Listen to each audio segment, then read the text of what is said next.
Everybody, I would like to welcome you all to Unknown Philosophers Live. It's Friday night. It's 7 p.m. here in Arizona. This is going to be episode number 25. Tonight we have a returning guest, Brother Dr. Ted Cross. I'm very excited to talk with Brother Ted this evening. We're going to do an interview. It's going to be fantastic. I'm also very excited because we have a very special co-host who will be filling in for the rest of the year every Friday night. Brother Jason Barak, a great friend to the show, great friend locally here. How are you doing this evening, my brother?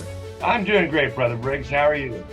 I'm doing fantastic. Wonderful. It's always nice to be here, and I've so much enjoyed the different subjects of the show, and I'm just very happy and grateful, and it's an honor to be able to play a role in this. Thank you, brother.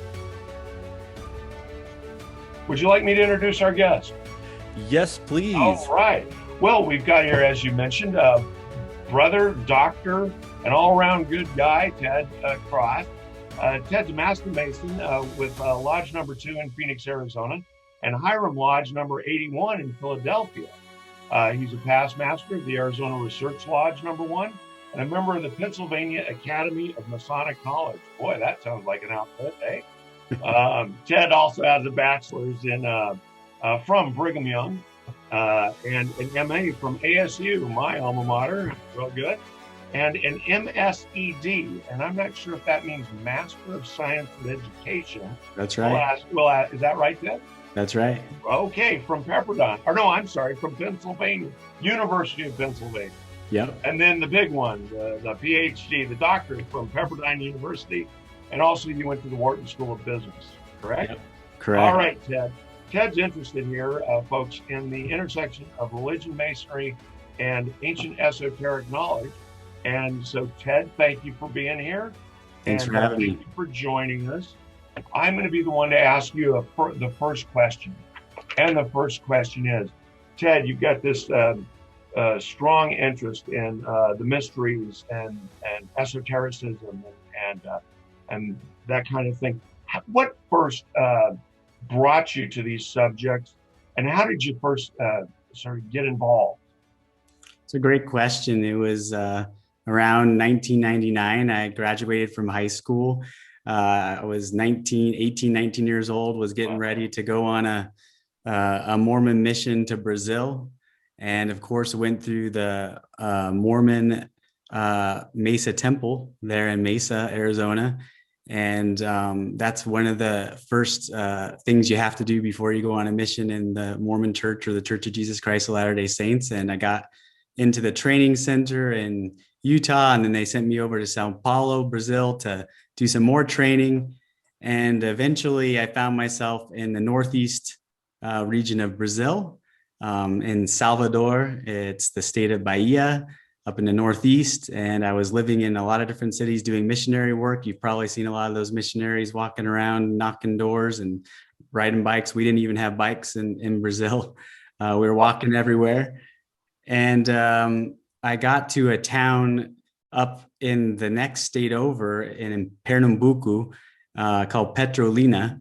And we started running into these prominent leaders in the local community there in Petrolina that belonged to this organization called the Masons.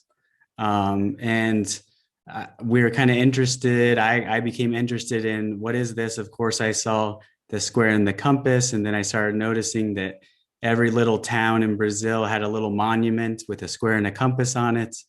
And of course, in Mormon culture and in our temple, we use the square and the compass as well. And so that intrigued me. I started to say, hey, what's going on here? Who are these people? And I started asking questions and learning more about Freemasonry. So that was my first contact to start piquing my interest about what is the Masonic order, or the mysteries as sort of recapitulated in the Masonic order, if you will. And of course, the connections to Mormonism became more and more apparent the more I learned. And I became very intrigued by sort of the idea of ancient esoteric knowledge being passed down from generation to generation and into modern organizations, including the Mormon Church, Freemasonry, and also I was coming in contact at that same time. I spent 2 years in Brazil. There was a big following of Amorc, the Rosicrucian order down there as well, and there's a lot of cross-pollination and ideas down in that area. So even when I was in Brazil, I started to learn that even undercover, some of the high-ranking local politicians and even church officials were members of the Masonic order, and so I became more intrigued. I kind of eventually came back to Phoenix a number of years later, of course, and sort of went to school and forgot about it. And it wasn't until after I was married and going to graduate school in Philadelphia at the University of Pennsylvania that I noticed in Philadelphia that Freemasonry was very popular as well. So it was, in Phoenix, where I was born, I didn't see a lot of Freemasonry growing up. I didn't know anything about it. Went all the way to Brazil to get my interest piqued, and then went all the way to Philadelphia and noticed that, hey, Mayor Nutter, who was the mayor at the time, was a Freemason. My neighbor was a Prince Hall Freemason that lived behind me, and I started asking him questions, and he encouraged me to sort of seek out a local lodge and ask some questions there. And that's how I came into Hiram Lodge 81. That was a bit of a oddity and curiosity, this Mormon kid asking about Freemasonry and being interested in it. And so I joined, I guess it was almost more than 10 years ago now, and went through the degrees there in Philadelphia. And for the Masons on the call, the Masonic ritual is different in Pennsylvania. And there's a number of podcasts and resources. You can look that up. What are the differences? Very traditional. It's actually the oldest continuous Masonic ritual in the US is out of Pennsylvania. And so it's probably the closest to what we think, founding fathers went through and those kinds of things we're wondering about. And for me, as a member of the Church of Jesus Christ of Latter-day Saints, what our founder, Joseph Smith, probably went through, something similar to that Masonic ritual of Philadelphia and Pennsylvania. So I started getting more and more interested in those things, and eventually joined various lodges as I went through school, and found my way to Arizona number 2, and really started to be more interested in the esoteric research, intellectual aspects, philosophical aspects of the order, and had the privilege, of course, to be working in the research lodge for a bit. And that's sort of my journey till now. Great. You mentioned a couple of things that I want to touch on. We're going to try, hopefully, if we get time later on, to talk about this connection between Masonry and the LDS Church. So I don't want to focus on that now because we're hoping to get to that subject a little later. But a couple questions I have for you is, first, about how old were you when you finally took the plunge and joined Masonry? I think I was 26 or 25 or so. Relatively young guy, because I'm just trying to get the notion out there to our viewers that Masonry is something that you could join when you're real young up until when you're older, and you were basically sort of right in the middle, I guess. Yeah, I was starting to get to I think I was late 20s, early 30s, and sort of reflecting on, hey, there's all this symbology I've been taught through my religious tradition, through biblical tradition. No one can tell me what it means. or what it might mean. Okay, I know there's various interpretations. Well, this kind of leads to the next question I have about, of all the sort of different mysteries that you've studied, the different mystery schools and religions. Do you have you noticed one or two of them that really have I know the LDS church does. So let's save that for a bit. Are there any other of the mystery schools that really have, from what you've observed, a pretty close tie to Masonry, or Masonry may have be a reflection of those mystery schools or experiences? Can you speak to that? Yeah, I mean, I'm probably like a lot of people on the show and the listeners. I'm always making connections and looking for parallels. I am a comparative religion guy. I'm always looking at what are the different traditions here. I'm definitely not an expert in some of the connections that I've seen, but some have really stood out to me as I've sort of gone along. I mean, there is the Greco-Roman sort of mystery schools that I've seen that look, the mysteries through the Greco-Roman schools that have, even we talk about Pythagoras and some of those ideas have seemed to be really reflected in Freemasonry. You can see sort of the structure coming out. We've talked about Mithraism sometimes and some of the different aspects of Mithraism that has reflected itself in Freemasonry. And I should mention that I do believe that Masonry is a repository of various ancient esoteric traditions, hidden knowledge, if you will, from a lot of different traditions are found in there. And I think that, some that have also stood out to me is some of the Egyptian rites that go all the way back, or interpretations of Egyptian rites that we've seen. Also, if you look at Zoroastrianism and some of the parallels that are in there about seeking lights and sort of the idea of seeking light as a overall symbolic goal, and also a religious goal, if you will. And then I think that I've stumbled across sort of the symbols of Freemasonry in various cultures, right? So I remember a time when I went on a trip to China, to Beijing, and I had a chance to go to their National Museum of Art. And we were looking at all these different paintings, and they had this very ancient painting. And I was asking one of the guides, what is this painting? And they said, this is kind of like our Adam and Eve story. And it was two entwined figures. They are human figures, a man and a woman, with serpentine sort of tails entwined with each other. And the female was holding a compass in her hand, and the male was holding a square in his hand.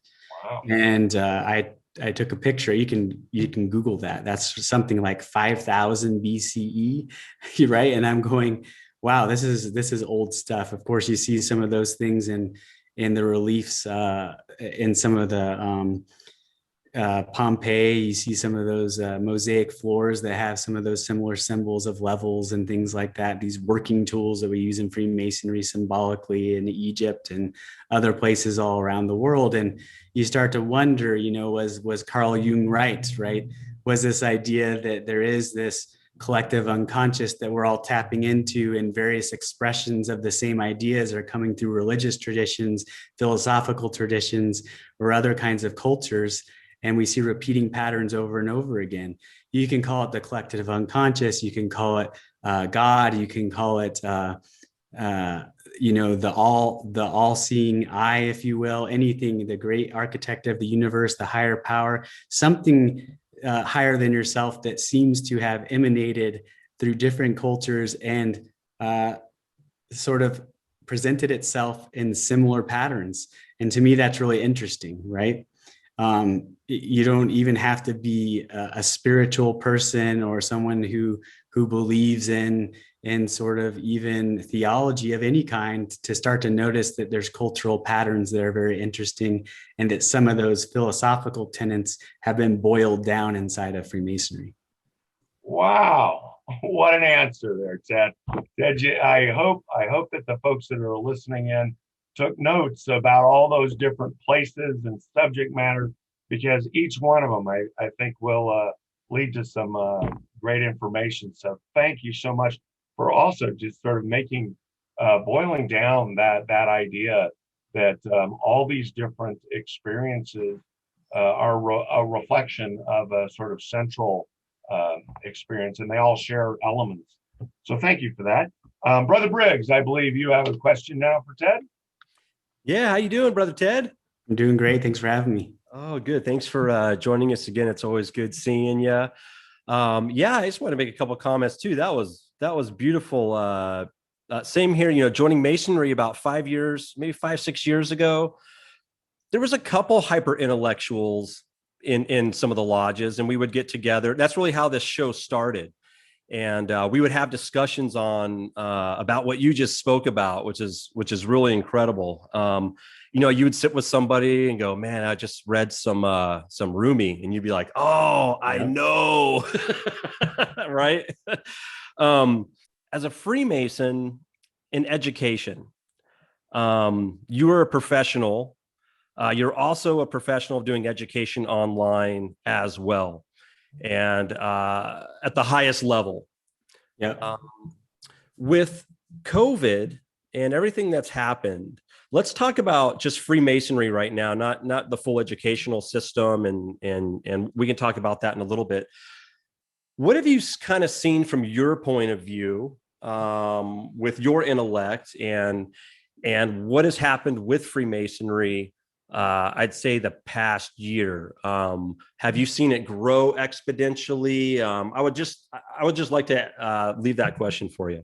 It's a great question. And I think that Freemasonry can be used as sort of a case study of the microcosm of the macro of what's happening in the world right now, which is we all had to go online, either at work, at school, through our Masonic organizations, other organizations, faith groups that we belong to.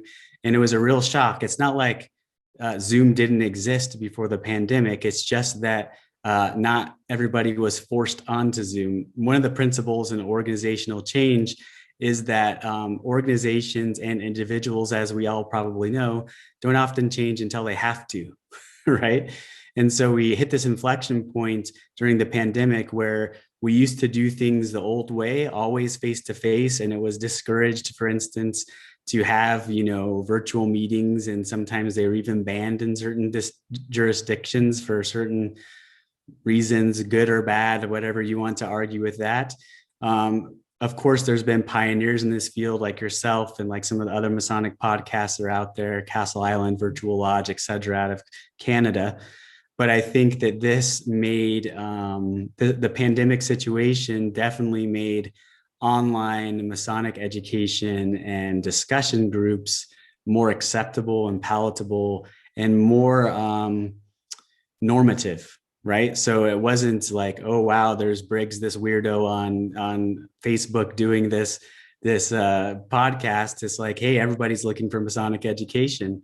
I also think that what we're uncovering is that there is a desire for Masonic education coming to members. Like why do you always have to go to the lodge? Now, I'm not going to sit here and say that there isn't great importance in going to lodge or participating with people, but the reality is that even pre-pandemic, people work a lot more, have a lot more responsibilities. It takes time to travel to places. Why can't we provide some opportunities virtually as well? And so I really believe that what the pandemic has revealed is that the truth is in the hybrid, right? It's not either or, it's not fully in person or always online. It's yes, in person and online. And so if we can think about sort of Masonic education in that way, I think it makes a deal of sense. It also brings me back to like my first Masonic experiences in Philadelphia. At least in the lodge that I was sort of coming up in, we always had stated meeting with dinner before. Then we went up and had our stated meeting, and then we had education. Someone came and lectured every single stated meeting, and we had education. I don't know if that's just a feature of Pennsylvania Freemasonry, but it was definitely an embedded piece of the lodge that I belonged to. And so frankly, when I came out west and started joining lodges and visiting lodges in California, Arizona, et cetera, and I didn't see any education, I became a little disillusioned, to be honest. And I remember going to the Masonic Temple in Phoenix, and Brother Jason was down there as an entered apprentice or even pre-entered apprentice candidate. And, of course, he wasn't permitted to go up into the meetings. And so I thought it was more interesting to talk to him and Jamie Lamb and some of the others that were sort of shooting the breeze in the hallway, and started talking with them and started being interested in sort of the educational aspect. And that's how I got involved in the research lodges and those kinds of, Masonic speaking circuits, if you will. And so I think that we're seeing also the idea of, I believe going forward, we will have a rebound of everyone wanting to go back to physical face-to-face interactions, but then it's going to taper off. So some people will think, oh, great, look, we've had more people at stated meeting than we ever had. Well, that's because there's a pent-up demand for it right now. But eventually we're going to go back to wanting to have these hybrid experiences. And I think that's what's most sustainable, honestly. And it's a way for us to take a leap forward through a pandemic crisis. Yeah, that's a fantastic answer. You opened my eyes to something I didn't see, and that's the hybrid. I mean, how incredible is it to maybe like we have a lodge down in Tucson called Adobe. You've probably visited that lodge, and you show up, you greet, you hang out. They do their business really quick, and then you get a really heavy, most of the time esoteric, really good education, and then we leave and go out to eat. Now, how amazing is it that education could be from a brother from another state or even another country streaming in, and having lodges from all over the world also streaming in at the same time, watching this single education. I don't think the brothers of the 18th century could even comprehend that one. Yeah. I mean, have you seen? It's incredible. We've all seen the meme, right? Like Freemasonry, the original social network, right? And right now we're on Facebook, the 2.0 version of the social network, and we're old because we're on Facebook now, right? So, yes. I mean, I think that, like, if you think of some of the tenets of Freemasonry, brotherly love, this idea of connection to each other. Why not use technology? People are worried about technology, but if you remember, everything is technology that isn't part of you as a human being, and even your brains have been modified by technology. So, a chalkboard is technology. A new way of theatrical presentation of degree work is a technology. So why, we worry about innovation in Freemasonry, but really it's how do we leverage what we have to disseminate and connect to wider audiences, or even to the sort of small lodge models, that work really well, but it's a way to connect as well in big and large, big and small settings. Brother Ted, you've just sort of segued into the next question that I wanted to ask you about. How do you think we should approach, or what do you think the reaction to Masonry and all the mystery schools and esoteric stuff will be to Gen Z, to Gen X, and I guess who comes? Oh, the millennials. That's right. They're in between those two. So what's your take on the younger generation? It's a really great question. About 3-4 years ago, I gave a presentation at the Grand Lodge Communication in Arizona about sort of generations in Freemasonry, because I do talk in my professional life about generations in the workplace, and there are different sort of needs, right, or different ways to reach different generations. I sit on the cusp between Generation X and millennials, depending on which sort of cutoff you use. I'm either one of the oldest millennials or one of the youngest Generation X, depending on which one you look at. And then, of course, we have Generation Z, the generation younger than my generation coming up now. What's interesting is that recently there was a study I read in one of the publications I was reading that was reporting on Pew Research, showing that for right now, less people identify as belonging to a religious congregation than ever before in the history of when they started doing the polling, right? So we're in a sort of much different era. I think that there's obviously a lot of reasons for that. But one of the benefits for organizations like Freemasonry that aren't so dogmatic in the religious sense is that we may be able to reach younger people who are looking for meaning making in their lives. And if you do look at sort of particularly the millennial generation, which right now is the largest generation in the workplace, they are more likely to say that they are seeking promotions, not just for money, but for mentorship opportunities and leadership opportunities. And so what is Freemasonry other than the opportunity to practice leadership skills in a low risk environment?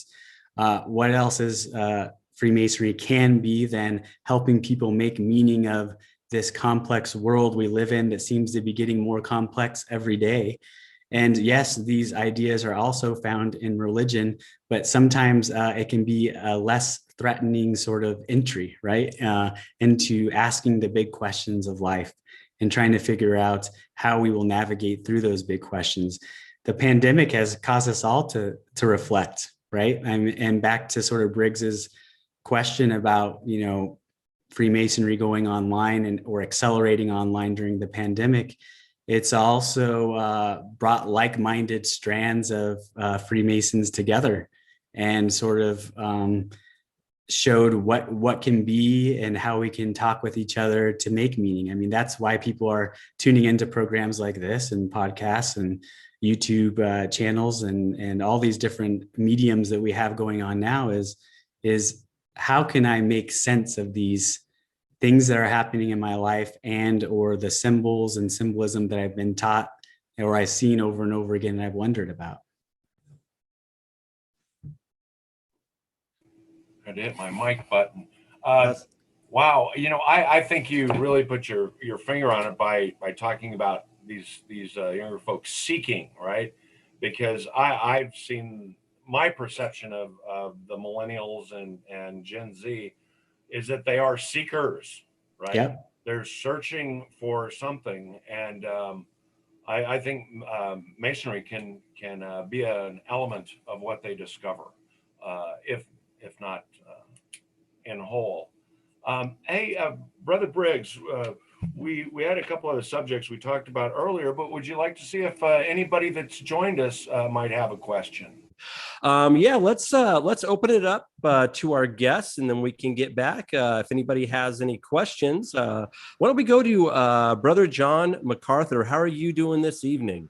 I'm doing really well, thanks very much. Enjoying the springtime weather of Alberta, which changes from hour to hour from minus, in Celsius, from minus 11 up to plus 20. So it just all depends on the time of day. We've had rain and snow and that sort of thing.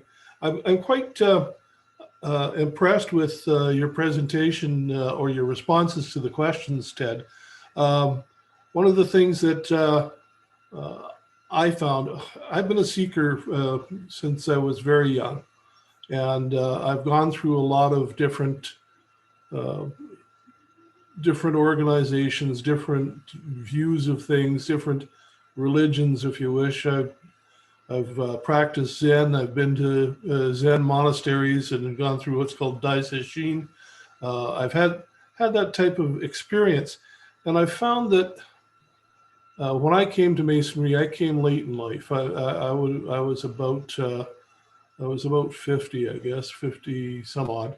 So I came kind of late in life to the whole process, but I've always felt that that there was something there for me to find. Yeah. We had the Theosophical Society in the area where I was. I saw them. Amorek, I did some stuff with them. But one of the things that I often recommend to people who are interested in Masonry and interested in the journey is that they should try to read some of Hermann Hesse's works. And Hermann Hesse has a wonderful book, and it's hard to find these days. It's called Journey to the East. Okay. Now, from our perspective, that has a very significant title. And it's about a fellow who joins an organization that is seeking everywhere. And as they go along, dissension comes up, it falls apart, the whole crusade, or for lack of a better word, the children's crusade, and then finally comes to the end of the process, and he discovers that the real dissension was never within the organization or within the individuals, but was within themselves, within himself. Yeah. How to identify being the servant as a leader, and I know that's a big hairy deal from a management. Yeah. I've worked in HR for a lot of years, and I understand that's a big hairy deal from other people's perspective, but it's very true. So how do you think the current people, the 20-year-olds, you're closer to there than I am, but certainly I've found that they are seeking, and that what they're looking for is, lack of a better word, enlightenment. They're Yeah. looking for something that gives meaning to their existence. And I know that we've had a rush of people come forward about 4 years ago into Masonry as a result of a lot of the organizations going online and providing that sort of information. And I think it's really easy to develop book learning of these sort of things as opposed to experiential. Book Yeah. learning is important, but experience. How do you feel? How do you think we can translate experiential learning to these people as we go on? Because that's the only way we'll keep them. Because once they finish the book, they'll say, "Oh, that was a beautiful book, thanks," and off they go. Yeah, you're right. I mean, that's a really interesting question. Yeah, how do we translate it? And I think it hits on a little bit of what Brother Briggs was bringing up, this idea of the opportunity of in Masonry and other organizations, volunteer organizations, to practice leadership skills. And I say in a low risk environment because you know you're doing this for free. I know there's tensions and things like that that do come up. And there's look, I've never been higher than junior deacon in a formal lodge setting besides the research lodge, and I have no desire to be a master of a lodge in a formal sense. But I've had a lot of opportunities to practice leadership skills in an informal way, which is particularly important, I think, to translate to the workplace, like you were mentioning about human resources, for instance. Most of us are having to lead up and lead down and lead horizontally, if you will, in our different, corporate or nonprofit situations that we work in. And one of the best skills you can learn is persuasion, or if you want to go back to the 7 liberal arts and sciences, rhetoric, right? And this idea of how do you convince people of stuff to follow you, for instance, or to get on board with a particular agenda without using coercion, right? Or without using force of some kind. And I think that that's one thing that some of the younger generation could benefit. Of course, all of us can benefit from that, but it could be a tangential feature of being part of this organization, which is, hey, you get to learn how to persuade people that you can't say, I'll give you a raise or I'll fire you. You have to convince them through appealing to a higher vision and creating a collective vision and motivating people towards that, getting buy-in in a consensus way, right? And working on those. And I think that goes to the experiential component that you're asking about. Many of those experiences happen in person in lodge, of course. And now, I mean, my workplace is me sitting right here all day on Zoom meetings. And so how do you learn how to use these technologies and how do you learn how to communicate in a way that makes sense and can hold an audience captive for 35 minutes maybe and not see your Zoom numbers drop down over the next 10 minutes? And those are chances to do that.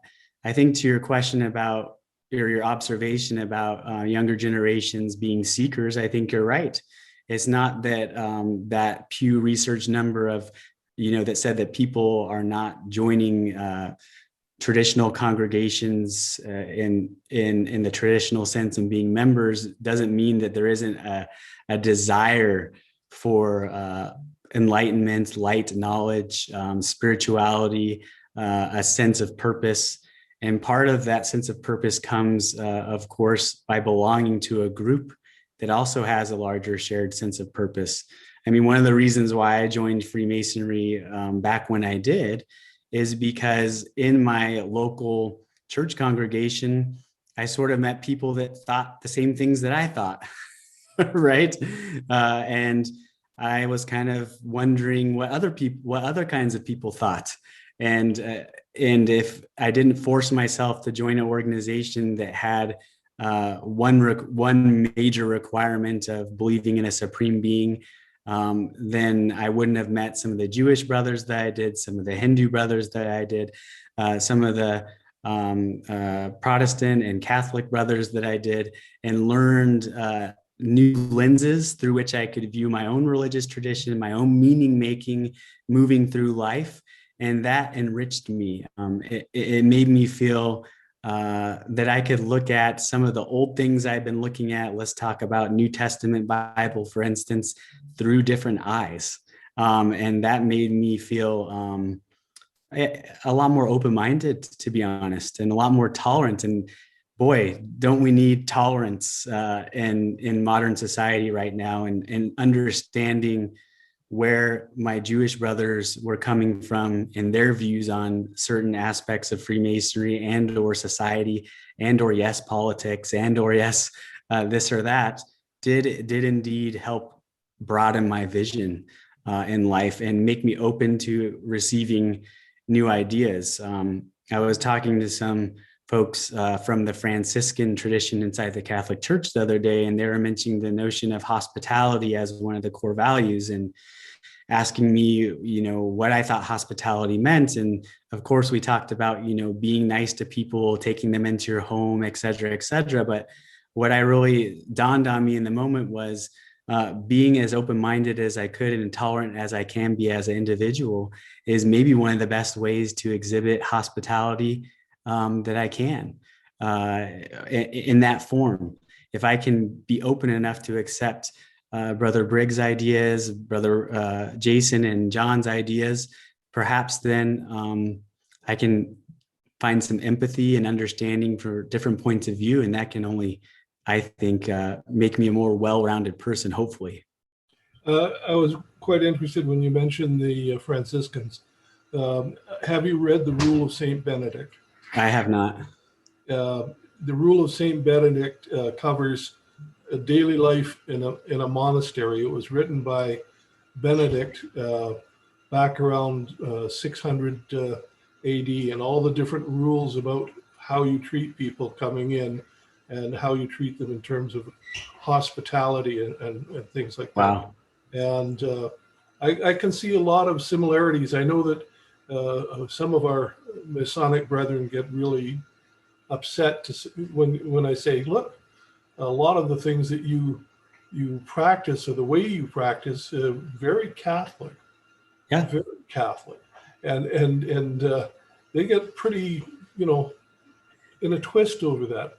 But even so, the Western Church, the Western Christian Church, was very influenced, by Mithra and that, but also by the Celtic people. And the way the Druids operated. And in fact, a lot of the Western European churches, their festivals and everything are set up on the Druidic festivals. And a lot of the stuff that we talk about, the Trinity and all of that, is also reflected within the Celtic faith, as it's called, the fairy faith. There was a lot of research done on that back when people still believed in those sort of things, knock on wood and all that stuff, back in the 1800s. And there was a fellow who translated the Tibetan Book of the Dead by the name of Evans Wentz, wrote a whole dissertation, a 500-page book when he was at Oxford about the fairy faith in Celtic countries. And it describes all of the interaction of the fairy faith and their beliefs and how it's influenced the Western churches. And I think Very interesting. Yeah. Well, thank you, John, and Brother Ted. You touched on where I want to go next. In your last answer, you talked about how your experiences in Masonry allowed you to associate more with Jewish people and people of other faiths. Now, you were raised Mormon, LDS, right? If can you talk to us a little bit about the relationship between the LDS church and Freemasonry? Sure. So the historical connection, of course, is that Joseph Smith, the founding prophet of the movement, the religion, the church, came from a Masonic family. His father was a Freemason. We think his brother Hiram was a Freemason, and Joseph. The name sounds familiar. That's right.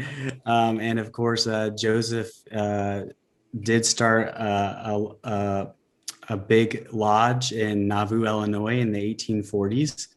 It became the second largest, or maybe even first largest, if I have my facts correct, lodge in Illinois at the time. And Nauvoo was sort of this swamp that the Mormons came and took over because nobody else wanted it, and we were there, and had been driven out of Kirkland, Ohio, and other places. And of course, we built one of our temples there in Nauvoo. There was one in Kirkland first, and then the second one was in Nauvoo, and it's been rebuilt and is there now. And Joseph joined Freemasonry and started the Nauvoo Lodge, and all the higher ups in the church were also initiated in the Nauvoo Lodge. They had Abraham Jonas, who was the Grand Master at the time, come and give them dispensation for this lodge. And there are great similarities between the rites and the 3 degrees and some of the Templar degrees as well that are reflected inside of the Mormon temple. There's things that I can't talk about because of my oaths and covenants in the Masonic order, as well as the Mormon temple. But I can definitely say that there are similarities in there that we that are obvious to anyone who has been through both of those rites. For a long time, the church didn't want to discuss those similarities, and has really softened its position.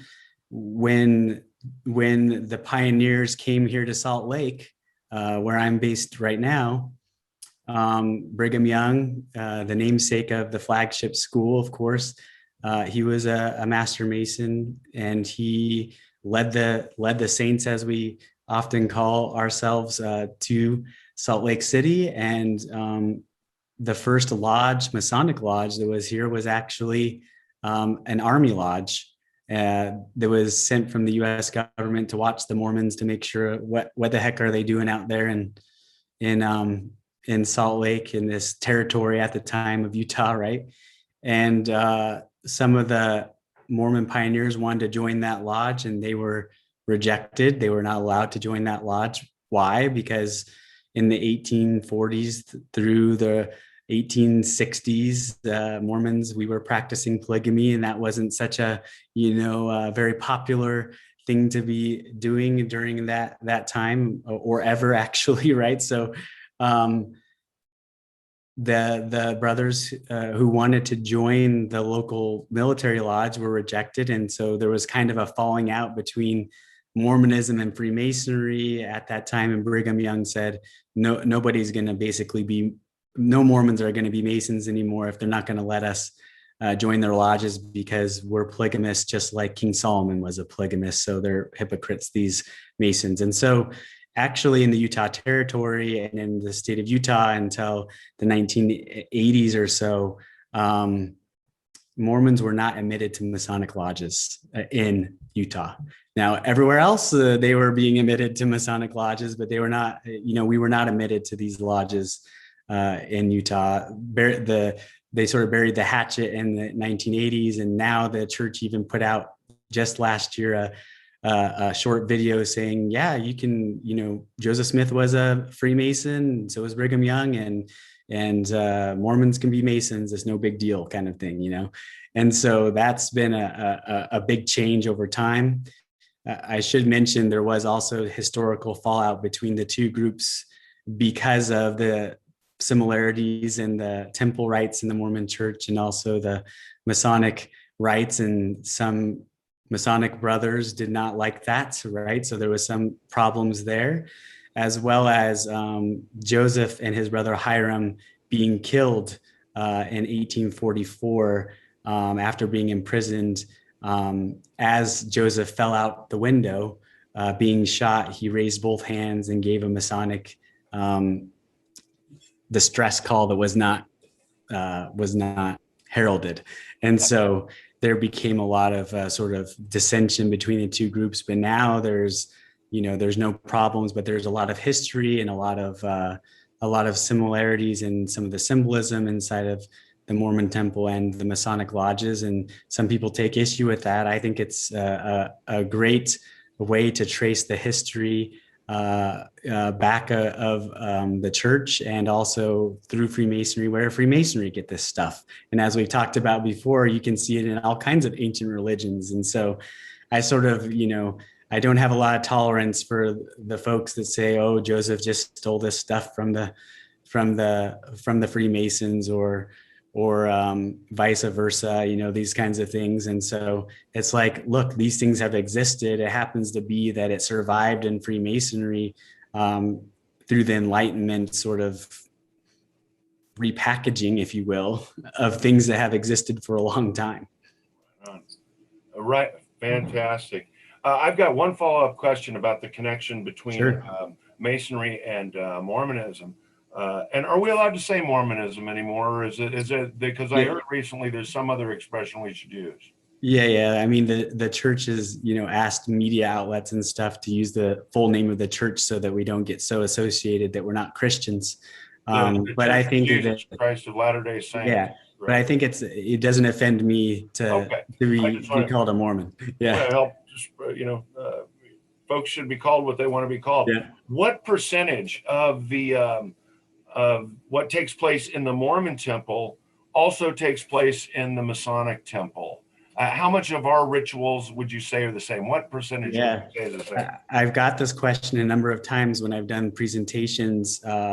And frankly, when I do these presentations in Masonic lodges, we draw a huge LDS population who wants to know about it. They're not Masons. They want to know what is going on here, rather than the Masons who want to know what's going on inside of the Mormon temple. The percentage of actual exact similarities is very low. It's like 20%, and that's because the narratives are completely different. And I can talk about some of these things both from a Masonic context and a Mormon context.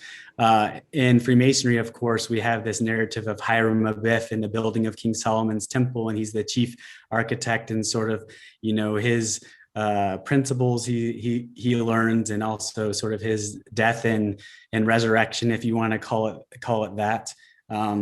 In the temple, in the Mormon church, it's about Adam and Eve and the creation, and that's the narrative.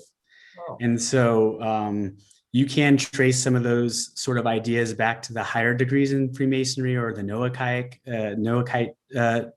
traditions, or even if you want to get into Swedenborgism, or some of these ideas that may have been influenced into the higher degrees of Freemasonry. Maybe that's how some of this bled into Mormonism as well. But it's more of a, hey, we're going to take a different biblical story, which is the Genesis account of Adam and Eve and the creation and the fall, and sort of in Freemasonry, we are the protagonist, Hiram Abiff, moving through these degrees, if you will.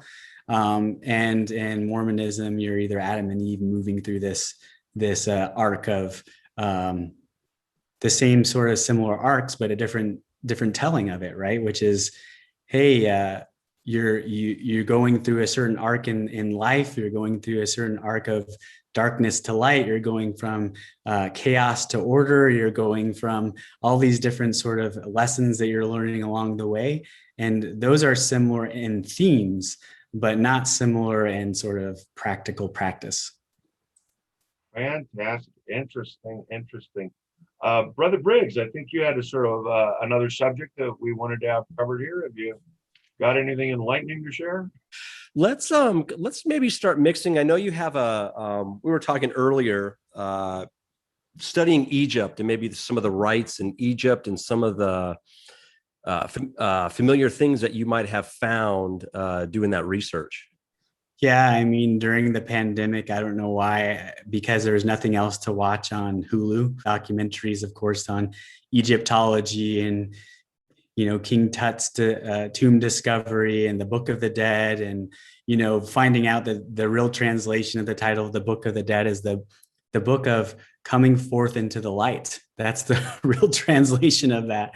And then seeing that now they're finding the Temple of Karnak, for instance, that some of these rites, such as the opening of the mouth from the Book of Breathings, that was sort of one of the rites that they did during the mummification process, which was to make sure that you open the mouth of the mummy so that in the next life it would be able to eat, to smell, to see, to feel, to be able to be a living being, if you will.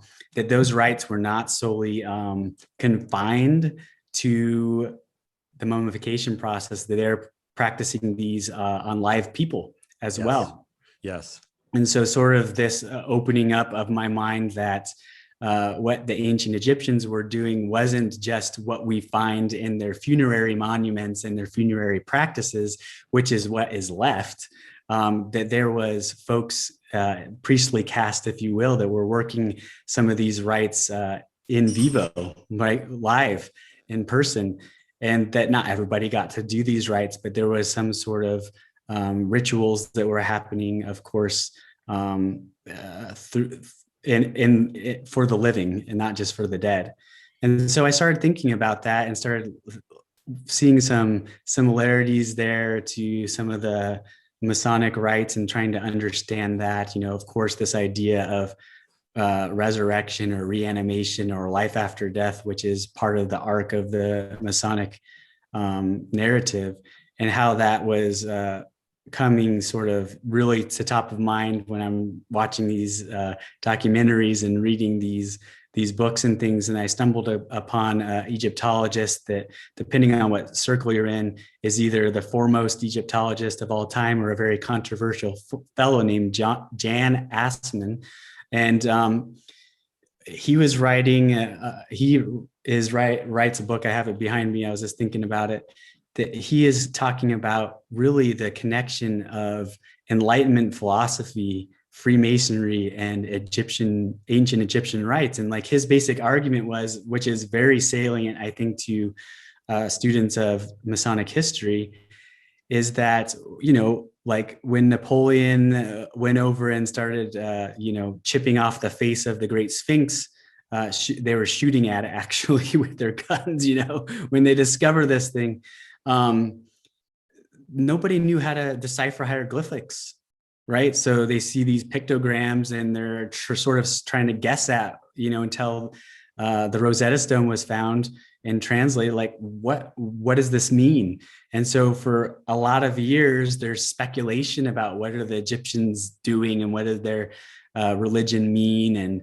And what Jan Assmann is saying is, look, a lot of what Freemasonry becomes is sort of the Enlightenment lens of what Egyptians were doing anciently before we knew how to translate hieroglyphics, right? It's like this is what we think we're doing. And by the way, Assmann would say the Freemasons pretty much got it wrong, but some of the themes were correct, right? And so some of these general themes were correct.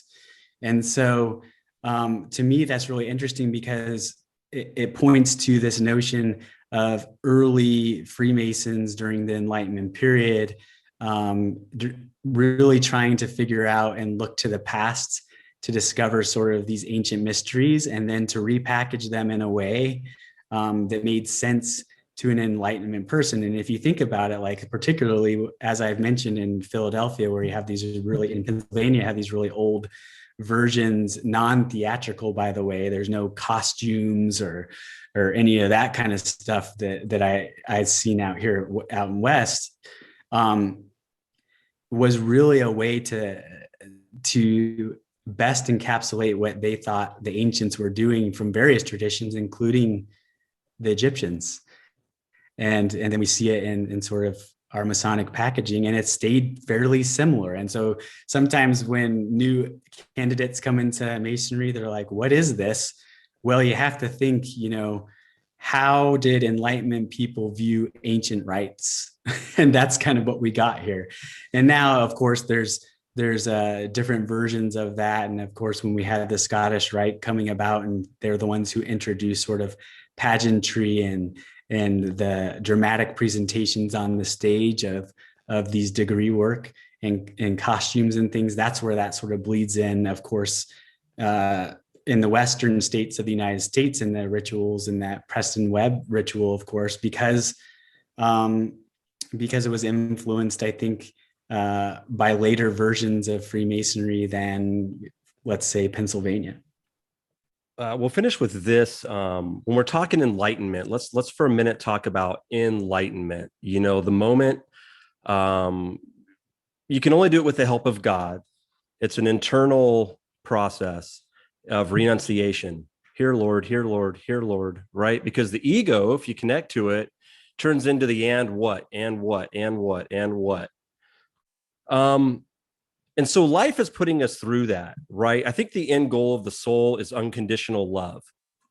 I think that's, at the end of the day, that's what God's trying to turn us into, to understand how to love everything as it is, to see everything in its perfection.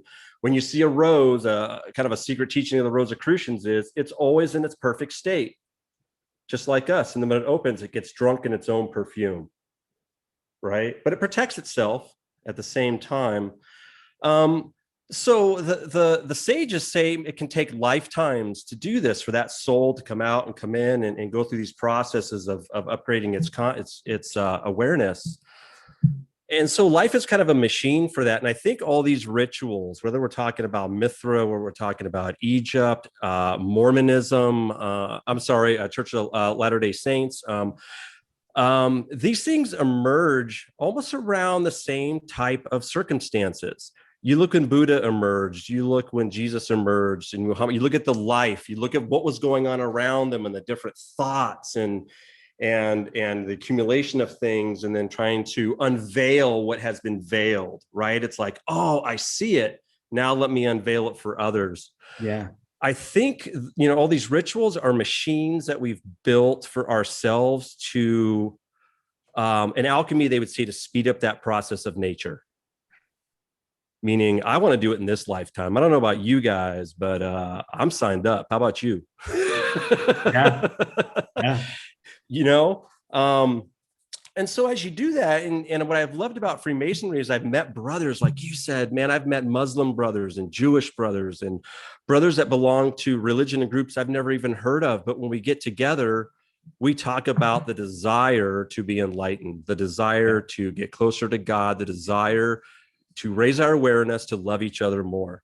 I can't thank you enough, Brother Ted, for tonight.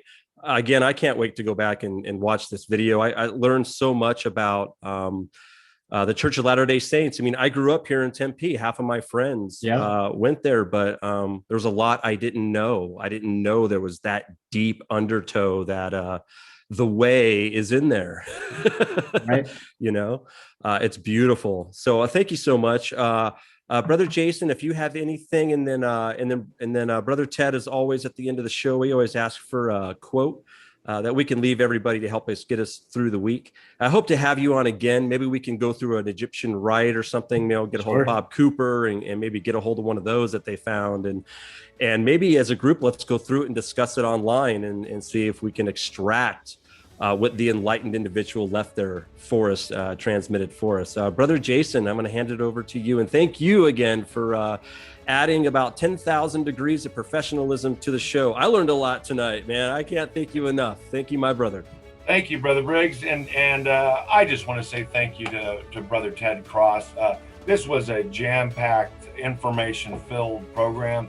And I think anybody who's taking a look at it may have to look twice to get all these notes down to figure out what to go look up.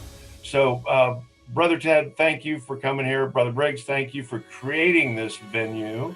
And we're going to carry this on as long as we can. I guess I, at this point, asked Brother Ted Cross to leave us with some parting wisdom. Is that where we go? Sure. Thank you. Glad to. Brother Briggs brought up this idea of enlightenment and all of us seeking light and light and truth, if you will. And, my personal motto is to help people think and to think differently. And so I really believe that enlightenment is freedom of thought, freedom of emotion, freedom of feeling.